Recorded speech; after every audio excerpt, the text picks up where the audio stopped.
Hey guys, তোমরা কেমন আছো? আশা করি সবাই ভালো আছো। আমরাও ভালো আছি। তো আজকে আমি একটা নতুন রেসিপি নিয়ে আসলাম। দেখো, পায়েস বানাবো। এই যে একটু অন্যরকম ভাবে।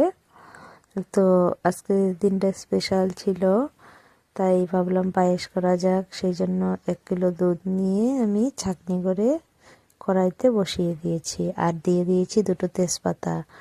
আর এখানে আমি রেখেছি চাল, আতপ চাল, আর 1 বাটি চিনি।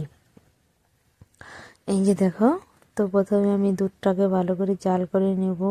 যে তো পায়েসের জন্য দুধটা ভালো করে জাল করে নিতে হয়। আমি প্রথমে দুধের মধ্যে চিনিটা দিয়ে দেব। দেখো কি সুন্দর লাল হয়ে গেছে। এখন আমি দুধের মধ্যে 1 বাটি চিনি দিয়ে দেব। এই